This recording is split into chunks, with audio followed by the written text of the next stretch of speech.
I'm just lifting myself up and I'm talking nicely to myself and I'm putting good vibes and energy in my head. I speak words of affirmation and uplifting to myself. I'm worthy, I'm grateful, I'm a divine child of God, I'm purposeful, I'm here to serve people, I'm like a conduit for good, I'm strong, I'm capable. I believe that carries out into the world. And I have to constantly do it. This is the work of every human that we need to do because of our negativity bias, but this is particularly the work of women that we need to do because you get on social media and everybody looks beautiful and thin and perfect, and there's more products to buy, and there's bags to buy, and the latest shoes to get. And if we don't fit into the model, we look at ourselves and say we're not enough, and we just constantly put ourselves down. And I am working on that. And if you hear this and this resonates with you, I want you to think about that too. Welcome back to Blessings, my friends. One thing that you should do if you're looking to improve your life is to get into the room with people who are crushing it. And I'm very excited to put you in the room with an inspiring woman today. Shibani Joshi is a journalist who is regularly featured on major news outlets like ABC News, CNBC, Fox Business, Yahoo Finance, and more. She has extensive experience on Wall Street and in the business world, and she has an MBA from Harvard. She reports and writes on business, technology, finance, and lifestyle topics. But we are going to talk to the woman who lives inside that impressive description.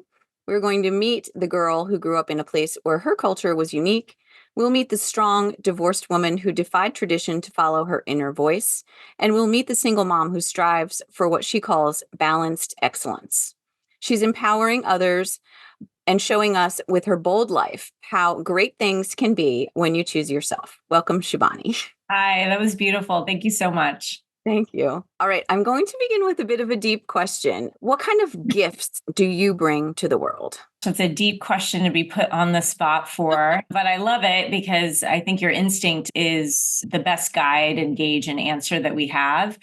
I do believe I give people courage to choose themselves by choosing myself and sharing how I do that with the world and sharing and showing my vulnerability.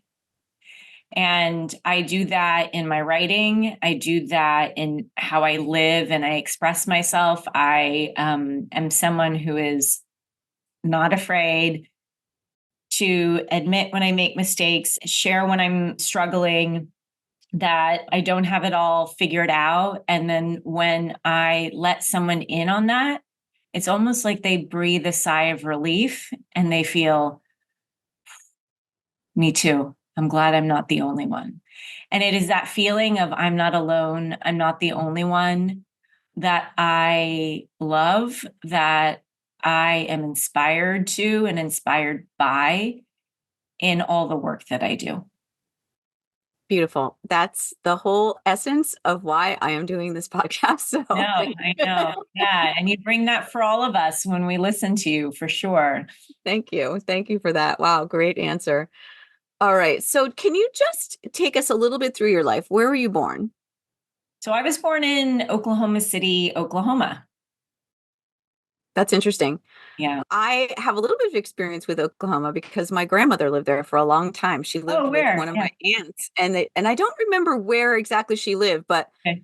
it was really an interesting connection because Oklahoma is one of those places where if you don't live in the Midwest or the West, it's not really on the radar. So what was it like Totally. growing up in Oklahoma? Yeah. So it's so funny because that is the response that I normally get. People say, so this is the response I normally get when I tell people I grew up in Oklahoma. They always say, "Oh, I've never been there." And that is because a lot of people haven't been there. If you haven't been to that part of the world, that part of the country, I get it. What is also interesting is over the weekend, I was doing like a leadership retreat type thing, and we had to do some homework and introspection.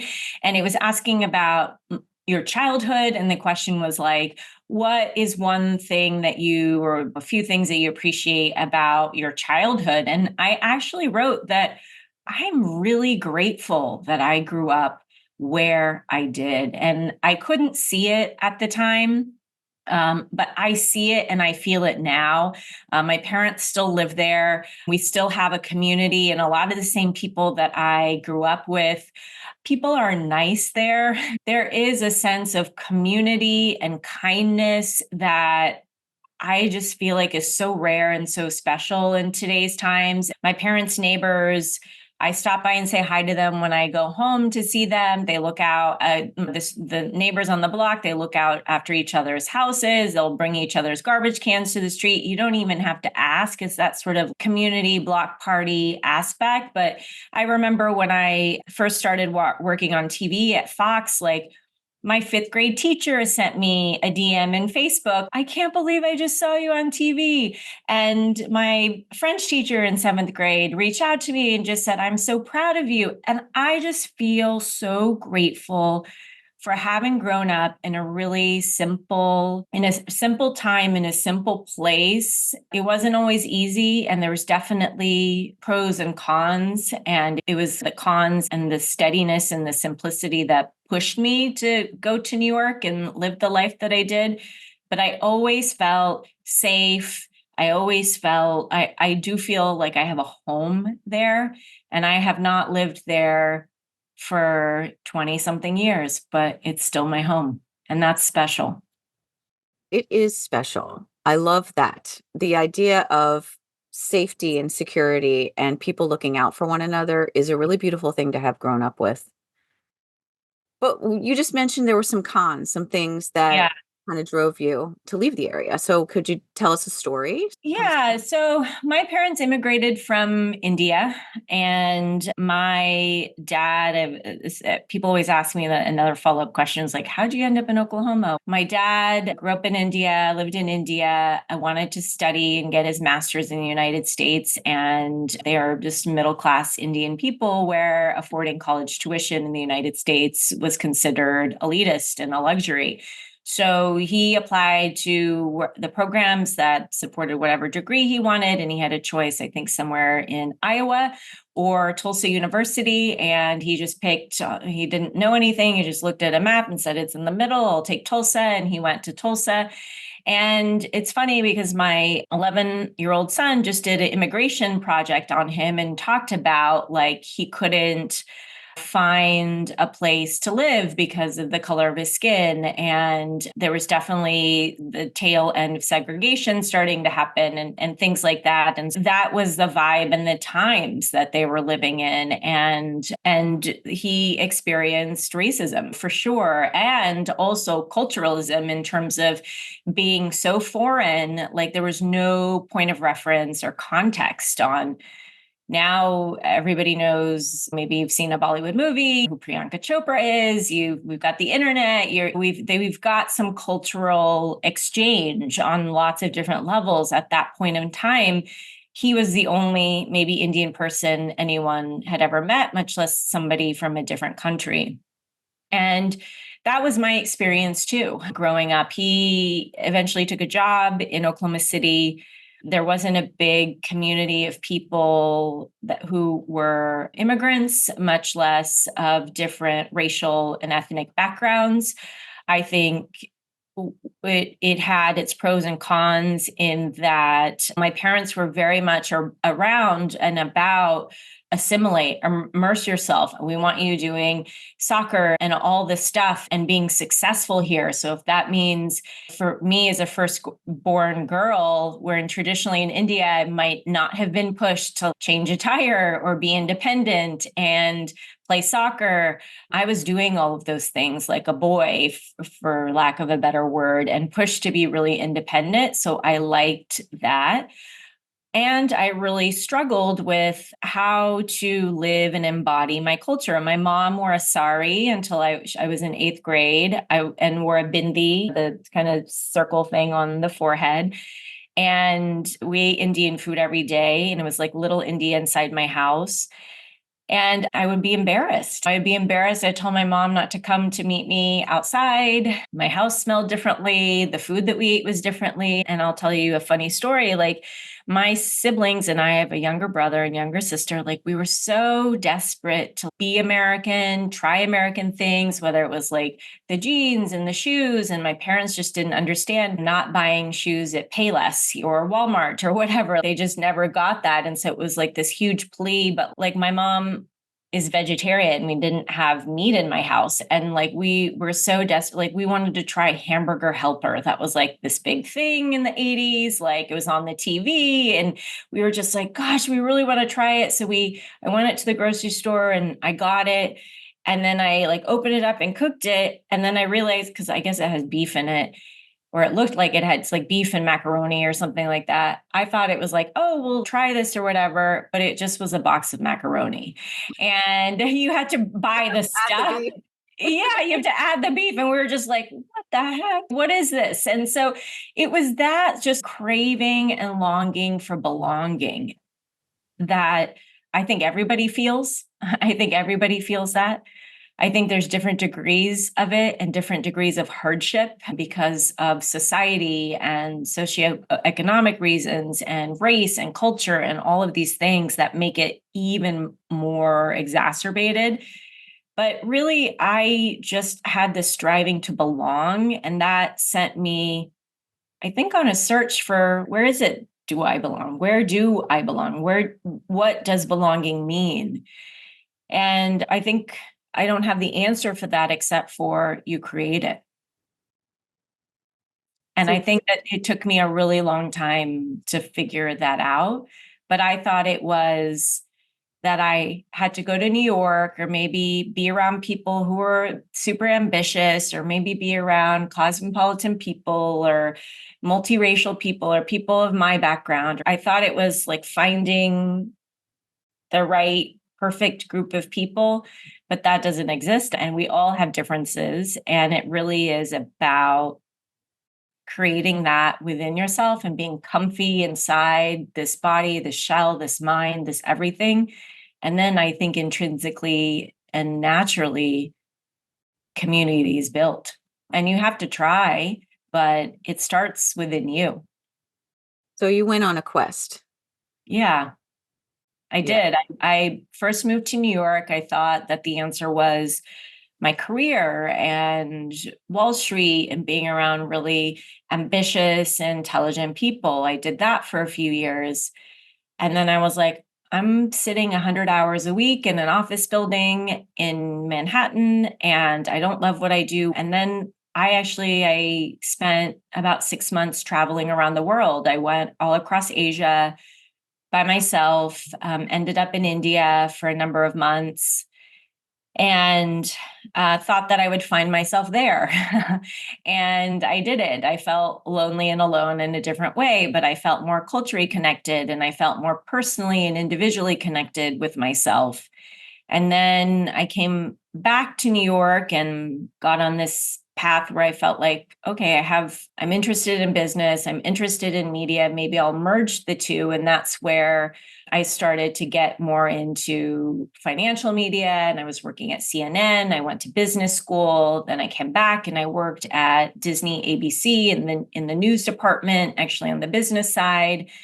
And what I learned from all though that journey was sometimes there's agitation. We all have agitation, right? And we have these pushing points and we just experiment. Maybe it's the city that you live in, maybe it's the person that you're with, maybe it's the job that you have, whatever it is. And it's through that experimentation process that you maybe scratch that itch and fix the things that really are agitating from the external. But it really is, again, I just come back to who are you? Who are you? What are you about? What do you want to be in this life?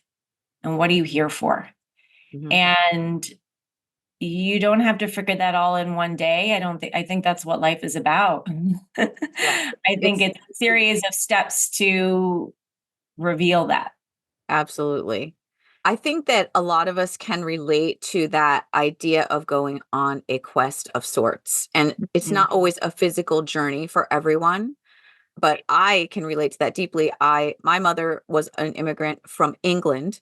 So although Mm-hmm. she didn't look different from other people, there were differences. And I can remember a story where I was in school and for some reason, someone had brought up the word tassel, like a little thing you'd see on the end of a pillow. Or Yeah. I said, "Oh, you mean a tossel? Those are Oh, tossels." yeah. And because my mother said they were tossels, Yeah. I did have them in my house. Yes. And Yeah. I remember they just made fun of me. They were like, "What is wrong with you? This is a tassel." And I went home and I told my mother this story, and she pretty much eliminated her British accent overnight. She was Mm, so ashamed that I had a difficult experience in school over that, which is so minimal compared to what yeah. some other people go through. But I could relate to that. And honestly, no one would have ever known after that point that my mom was English because she Wow. got rid of all the signs of English and she could do that, which I guess was a privilege for her to be able Yeah. to Yeah. blend in that way. Yeah. But she wasn't, but it's so interesting to think about the idea of being from a family where there's a difference and all you want to do is just fit in with everyone else. Mm, When you get older, I think that I love that my mom was from England. And I just embrace that part of my culture so much. yeah. And I remember, and when my mom has passed, and when she passed, I did go to England on the same quest. And Yeah. I know a lot of people in my life also, I'm very into the yoga community, and a lot of my friends have been to India on a sort of quest Yeah. for the self. So it's Yeah. interesting that you went to India because that is a part of your culture. When so many Yeah. people who it's not really a genuine part of their culture will They go there go there. looking for the same thing. Yeah. Yeah. Let's talk about that a little bit. Like Yeah. this the whole idea of the quest for self. Yeah. It's not a journey to a place necessarily, but yet No. that's where we go first. Yeah, absolutely. Because it's not easy, but it's often the easiest solution, we think, at the time. And what's so interesting is what you brought up and how you went to England after your mom's passing, and something that I've come to learn over time is the sense of loss and grief that comes through immigration that nobody can name. Is that I have this whole my entire lineage was in one country, and I in one plane flight have lost connection to the entire history of my family and the places that we grew up and the people that were there and the food that we ate and the traditions that we had.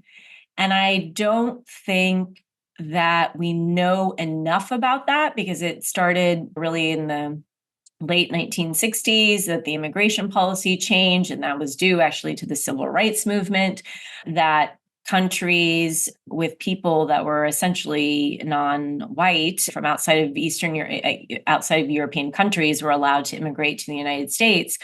And we don't know what the ripple effect is, but I found that part of your story so familiar because there are roots that you have there that and a connection that you'll never have in the same way, but you feel connected to it. I imagine you That's very feel connected to it. And part of it is searching for that and that identity and those roots. And so many of us now have these very complicated roots where I'm first generation growing up in the United States. I'm from neither here and I am neither from there. And I go to India and my cousins call me American, and I come here and all my friends call me Indian, and I am neither. And so it is this hyphenated and what we call third culture, which is the hyphenated culture that so many of us live with, live around, and are redefining. And I think it's like this who am I thing. And I think I believe this is true no matter what your family of origin story is. How do I want to live my life? What are my values? What am I going to pick and choose from the way that I was told to live, what I was modeled to live, that I was shown is important and valuable versus actually yeah. what I think is valuable and important. And that quest, I think, is the expansion and contraction process of let me go think about it. Let me go figure it out. Let me go see a different part of the world and see if I can come up with some ideas, or let me quit my job, or let me change homes, or move to the West Coast, or move to the East Coast. Let me shake up my environment to test and see who I am. Mhm. And I think that's a pretty common human experiment or experience it with privilege. Not most people don't do this, I think, outside of the westernized third world countries in a lot of ways. But I think it's just the quest to knowing who you are. And it can look and it can happen as like through many different vehicles. And it can happen at many different points in life. I think my feeling is like the fact that it does happen is like such a good thing. It's such a good thing. It is. It's beautiful. I think that it's so interesting that there are places that can assist us in connecting to ourselves, that ultimately we have to go within, but there may Yeah. be places that assist us with that. And even for people listening who can't go to another country to go on a big quest, there are little things you can do. If you need help to get yourself to a place where you can access something inside that you can't access where you're sitting right now, go to the mountains, go to a nature trail, go to the beach, Yeah. things like that, go to the city. Like you went to the city looking for that. I find pieces of myself wherever I go. That is so true. You're right. And it doesn't have to be the idyllic or the temple or the isolated retreat in Bali. Just following your heart in terms of what it could look like to create that agitation, to create that change, I think is what matters. And I also think, and it's funny because this morning I had a coaching session. I do a lot of coaching for like sort of executive women. And a lot of my coaching involves some level of this guided meditation, visualizing aspect, which you would think that somebody who's, maybe a C-suite level woman and highly educated and got it all together and whatever, and they're so clear on their vision because they needed a vision to get to that point, that they would be clear on how to access it. And part of my regular work is closing my eyes with somebody in a session, putting my hand on my heart, asking them to do the same, or keeping their hands open to the universe and seeking the wisdom that is inside each of us. And it's essentially that's where the answers are. Sometimes we need to go to a different place to hear and to listen and to give ourselves the pause to do that questioning. But not all of us I don't have the ability to go anywhere right now. I'm a single mother. I have 3 kids. I'm working. I'm in building mode. I can barely check my email. Going anywhere is not going to happen. So, how do we build it within the parameters and the structure of our life? It's going into nature, it's journaling, it's your yoga and meditation. It's just even just a moment of quiet and breathing. It connects you to yourself, and there's the wisdom in Mhm. and of itself.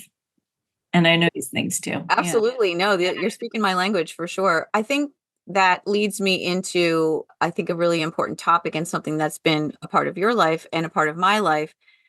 When a woman who is married and things are not as they would like them to be, and they do decide to make that ultimate choice of choosing themselves and end up dissolving a marriage and entering into the process of divorce. And we're both single moms, we're both divorced. So let's talk a little bit about that. I know a lot of people listening are also in that boat. And Yeah. in your case, you were dealing with a lot of foundational values and things in your culture that were taboo. Yeah. You were approaching the divorce. And even for me, I had a lot of people questioning what was going on. And you get a lot of people, can't you just suck it up? Can't you just make Right. it work? Yeah. Um, so let's go there a little bit. Putting yourself first sometimes means disrupting life. Yeah.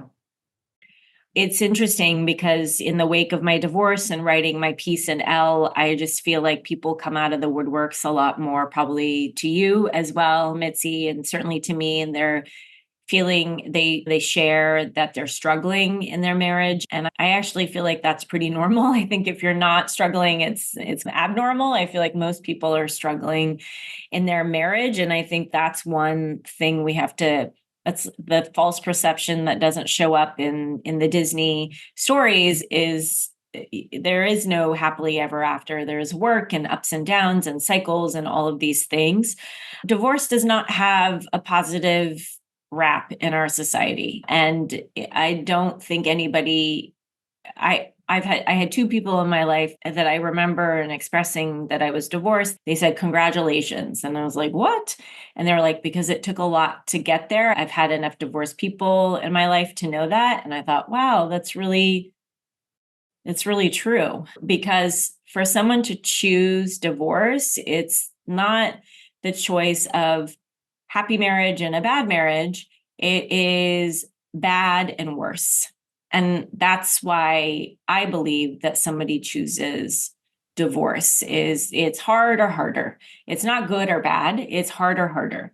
And you know this, and I always advise people who are like, should I do this? Should I do that? I'm always like, it's going to be hard for you in a different way.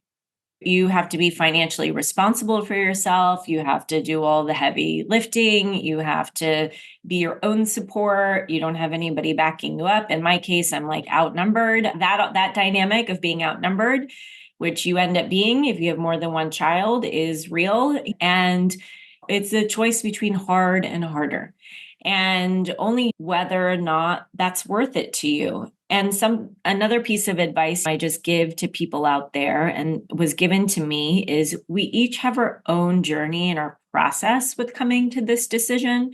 And so taking the advice of people is good, but nobody lives your life, walks in your shoes, and is going to have to take care of themselves at the end of the day. And so you need to be good and ready to live this choice out in its fullest aspects. And there are moments I still cry. I still cry about the loss of my family, and it never, ever goes away.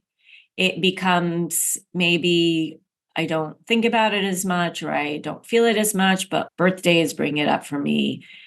Holidays bring it up for me. Even it's in California in February, we have this thing called Ski Week, and families are all going places together. And in intact families, you go places and do these family vacations. I don't really get very many invitations to do that anymore. So Ski Week becomes a reminder of just my change. It's always there.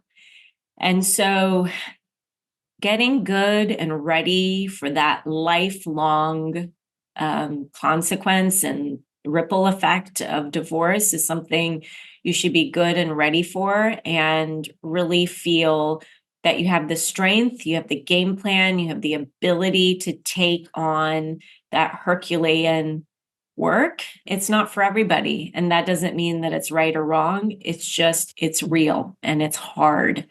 And so is staying in a very difficult marriage. So hard and harder, which one of them might be less hard for you, and that might be the one that's better for you. And I can't say what that is. Nobody can say what that is. Only you can say what that is. And so it comes back to what you were saying, Mitzi, about the self-inquiry, the self-discovery. I don't know about you, but I did a lot of those things that I did in my self-searching phase in the wake of before deciding to get married. I was listening to podcasts, I was doing journals, I was going on retreats, I was doing therapy, I was like doing all this stuff that I felt like I at the end of the day, if I didn't feel like I did it, I would feel like I didn't give my 100% or as much as I could. So I just wanted to feel that. And I spend a lot of time in that space of working on myself, trying to figure out what situations I could influence, what situations I could change, and seeing if I could do anything to influence this outcome. And that could be one day for you, or that could be 10 years for you. And it is nobody's business to judge. And that is the one thing I just want to tell people. You mind your own timeline and your own business, because it is your life. And I wish I had just felt that more, that I had that runway and that ability to like just take my time and get to my point, because I felt pressured. I felt or indecisive for a really long time. That's so hard. And it's not like you can predict the future and you can't see what it's going to look like down the road. Like I've been divorced now for 15 years and Oh, I yeah. was married for 16 years before I Yeah. got divorced. Yeah. So you're So it's almost been a coming up. long time, Yeah. Yeah. but it's still, like you said, it still comes up all the time. Yeah. And I know that there wasn't an alternative decision, just things work out the way they're supposed to work out for whatever reason. If it's because it's a lesson that we need to learn in life, not sure why these things always happen the way they do, but yeah, it comes up. I've got a good relationship with my ex-husband, which is wonderful, Yeah. but co-parenting, not so easy. And my kids, I have a lot of feelings of guilt looking at my kids and knowing that there were consequences and things that they feel, but it is how it's meant to be. And everyone has had positive impact also, even though there have been difficult things. There's Yeah. also been positive because they're seeing good relationships now. They're seeing positive things. But for me, when I did not realize until many years later. In fact, I didn't realize it until recently, over the past maybe 5 years, that when I was going through my divorce, it was a direct result of having lost my mother and not grieving her properly. So Mhm. I was in a place where I didn't feel loved. I didn't feel loved in my marriage. I didn't feel loved anywhere in my Yeah. life because I didn't love myself. And then the person who loved me more than I loved myself had died Yeah. suddenly. And Yeah. so it might be something like that comes up in your life, because going back to what we said when we first started, is the journey to self is ongoing, and Mhm. you're changing your identity, your self image, your everything about you is changing all the time, constantly. You're like always in the chrysalis. Totally. Totally. And so as that happens, that has consequences in the outside world. Yes. Isn't it interesting? And it's real. And to, I think, diminish it is not realistic. I think you're right. I think there's consequences your children face that are real that we can't identify with if we're not if our parents didn't divorce. We have no point of identification, and there's nothing we can say or do. There's things we can support, but is the reality of their life, where I try, and guilt for sure. And I think as women, we carry way too much of it solely on our backs. And where I try and come to in those really just hard, gritty, guilty, heavy moments is I come back to my spiritual beliefs, which, if you're in the yoga community or you're Hindu or just largely spiritual, there's this concept of coming here for life lessons and choosing your parents for the precisely perfect life lesson you're supposed to have. And I remind myself in Hindu spirituality and Sanatana Dharma, we call it karma, or what you call karma. And we have karmic reasons to come back, reincarnate, and choose specific lessons to work through. And that's what I come back to, that my kids picked us as parents, and they were meant to live through these lessons, as hard and icky and grimy as they are. And I'm here to support them on their cosmic karmic life journey. And my job is to support them from a big picture level and let go of the rest. And that's how I can sleep at night. And some nights that's what I need to tell myself. And that this is part of my karmic lessons and my karmic journey too. For whatever reason, this is not all bad. Nothing ever is all bad. It is the name of your podcast. There are blessings in these lessons, and there are things that I know I've come here to do that I would not have done and I would not be doing if I was in this comfy, cozy marriage. Maybe neither of us would have ever met in this space, Yep. you know? Oh my God, everything, you're giving me the chills because Yeah. that's so perfectly said. I that's my belief as well, that we have chosen our parents and our children have chosen us, and what a beautiful thing to help us to release guilt and release shame. Because I was having a conversation with someone this morning about this exact topic, that we as parents need to release the guilt and shame so that we can heal and not let those generational wounds carry through. So that's probably a part of that whole karmic lesson as well, so Totally. that we can stop the cycle and then help with that. But wow, Yeah. And I think it helps you sleep at night. I think it takes things out of your control, Mitzi. I think we as women, we are trying to control so much, from our hair color to our weight to like the kids' schedules and all the things. Like, we control is our mechanism. And we talk a lot about the word surrender and how to give it up and whatever.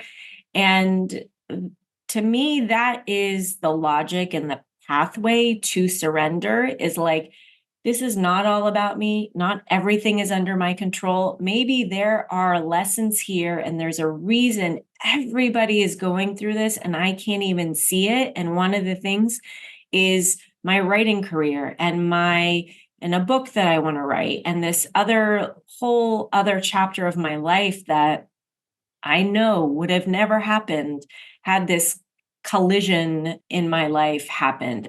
And what else is possible that I don't know and is just waiting to unfold and reveal itself in the decades to come, in my kids' lives and my lives? Good things are happening in my ex-husband's lives too. Who knows what would have happened had we stayed status quo, and being open to the possibilities and surrendering that you have to control all the pain and control everything so that you feel the less guilt. Like, I don't do it well, and I certainly don't do it well every day, but it's the thinking and the logic that I need to just be like, yeah, let go, you let know? go, let it happen. Allow the lessons to live so that you can benefit from them. Yeah. And not focus on the past and like why everything happened and what you could have done differently. And we as women, with a lot of us holding perfectionistic tendencies, we tend to beat ourselves up. I made this mistake. I didn't do this. I could have done it differently. And embracing it is in the way, and I learned X, Y, and Z from it. I will do this differently. I will never do that again. I will know this now the next time I get married. I know what to ask. I know what to look for. I know how to structure whatever it is. Okay, lesson learned. Thank you, universe. Let's keep moving. And that's how we learn. And it's easier said than done. That's all I can say. It is, but I avoid using the word mistakes because I feel like those are just little opportunities for growth. Every time Yeah, something comes up that doesn't go the way that you wish it would have gone, it's just an opportunity. It's the yeah, universe saying to you, okay, here's a chance for you to get better. yeah. And isn't that what we teach our kids? That's Yep. exactly what we teach our kids. And saying it to ourselves is the same loving act that we certainly already do. And now we need to bring that back to us as women and as caregivers and as humans. Men deserve it too. Bring it back to us. It's okay. And normalizing that, particularly for women, I think this generation of us, we're doing that. We're change makers, we're wave makers, and we're starting to give younger generations the permission and the strength to have more equal marriages, to walk away, to be more financially independent from the beginning, to take on more responsibility and not delegate it, to asking for more rights at work, for parental leave for both parents, things like that. All of that is happening because of the generations before them. And so just keep fighting the fight, doing the stuff and modeling for yourself and for others. That's life and that's the work. Yeah, we continue to do that work. I have read a great quote this morning and I put it on my Instagram from Ram Dass. The best thing that I can do for you is work on myself. And the Yeah. best thing you can do for me is work on yourself Yeah. Isn't that true? Yeah. because that makes everyone better. Yeah. And people who are out there working against the grain, trying to fight to make things better, I know we need some of that in a lot of ways to Sure. progress as a society. But on the other hand, it's much more beneficial to work on yourself and allow that to flow out into the world, into the collective. Yeah. I, for one, I'm just tired of, and you mentioned this at the top, like this balanced excellence. Like, you could not tell me to be chill and not try for things. And like, I have a high bar. And I think there are a lot of us that do. And we need women high performing. We need accountants and doctors and lawyers and CEO. We need women, and we need like balanced men. We need all of us working together to do these big things in life. And we need to approach it with balance, because for me to lower my bar is inauthentic. But for me to be just like constantly climbing and trying to reach a next hurdle, I'm exhausted by that. So I want to be about working towards a long-term goal with steadiness, with ease, with integrity, with consistency. And then some days it looks like I'm having a slower day. I'm going to do yoga in the after work, or I'll get up early and do that. Other days, I want that flexibility built within that. And that's attending to ourselves so that we can serve the collective in whatever capacity. There are advocates and change makers and lobbyists and all of these things, and then there's some of us who do these things in the corporate world, and then there's people who do these things inside the home or inside schools. Wherever you are placed, where your gifts are, they always multiply. Be energetically feeding yourself so that it multiplies outside. And for a long time, we think it's that outside energy that feeds and builds the inside energy. But as we get older in life, and particularly as women, that starts to run out. We run out. We don't have enough for other people.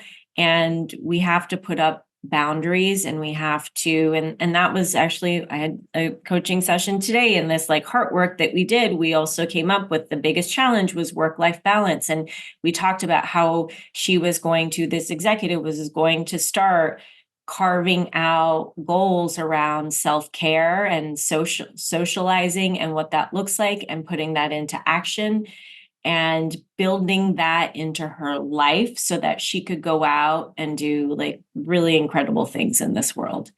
And only we can give ourselves permission for that. Yes.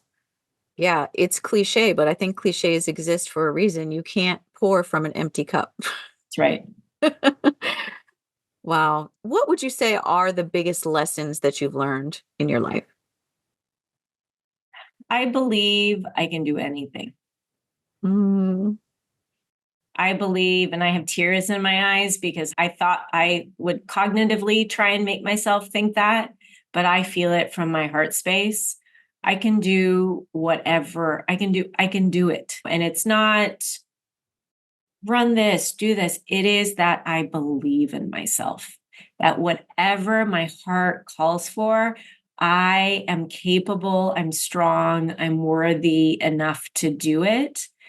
And the sky's the limit. And I just need to get out of my own way, as likely you do, and every single one of your listeners is. We need to get out of our own way. One of the most important things that I've done since I started this work at Stanford is I have this ritual where I park my car on the days I go to campus, and from the parking garage to my office, I speak words of affirmation and uplifting to myself. I'm worthy, I'm grateful, I'm a divine child of God, I'm purposeful, I'm here to serve people. I just speak nicely to myself. I do that on my car ride home. And then when I would look in the mirror, like normal triggers for each of us, that we're look in the car window mirror and I'm like, oh, my wrinkles and this, I just do cancel clear. And I'm like, no, I'm like a conduit for good. I'm strong, I'm capable. And I'm trying to really work on the way that I talk to myself. And I think that probably is the most potent and powerful thing that I've done that I can remember. Is that I'm just lifting myself up and I'm talking nicely to myself and I'm putting good vibes and energy in my head. And I believe that carries out into the world. And I have to constantly do it. And this is the work of every human that we need to do because of our negativity bias, but this is particularly the work of women that we need to do because you get on social media and everybody looks beautiful and thin and perfect, and there's more products to buy, and there's bags to buy, and the latest shoes to get. And if we don't fit into the model, we look at ourselves and say we're not enough, and we just constantly put ourselves down. And I am working on that. And if you hear this and this resonates with you, I want you to think about that too. Find a 5-minute ritual that you can start to do. And it is so automatic to me now. I get in my car, I should lock it, and my mind just starts going. I walk up the stairs, my mind starts going. It's, I am worthy, I'm capable, I'm whatever it is. It is a small little thing that I give to myself. And I actually realize it's the biggest thing. It's huge. Yeah. Do you have a favorite mantra that you could share? I got this from a woman. Her name is Antoinette Spurrier. I've been working with her for a really long time. I do things like I'm a divine child of God. I'm loved unconditionally by the Heavenly Father. I'm loved unconditionally by the Divine Mother. I'm a divine conduit for God's work. Seeing yourself as loved, lovable, and more, I think it helps take us, particularly as women, that we're just objects, that we have to be pretty and we have to look a certain way. When I feel that I'm purposeful and I'm a divine conduit, I'm here for a mission, and orienting myself around mission work and purpose work takes me out of that headspace that I have to be and look a certain way. Now, we can do all that stuff. We still have to do that stuff. I put on the makeup, I made my hair, I'm doing that stuff. And I am a divine conduit for change and good in this world. I am both. And so then I'm nearing 50 and things aren't going the same way, and my hormones are changing and my weight is off, and things like my ability to find my value in my exterior is changing. And so as that's happening, I'm trying to prop myself up in terms of my worthiness of my purpose and my good in the world and the work that I do. And I feel like it's going to make that transition a little bit easier, that I have something more to offer than just being youthful or pretty or looking a certain way. And I'm starting with my mind.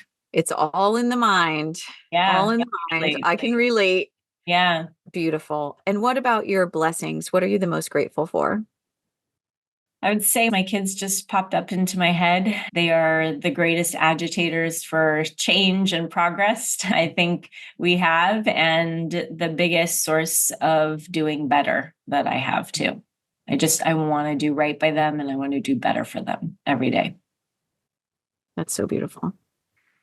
Thank you, Shibani. Oh, I Thank love this you, Mitzi. conversation. Yeah, it We was have so beautiful. much in common. I loved it. Yeah, Thank you thank so you. much. Yes, thank you. I appreciate it. It like how it evolved was so awesome.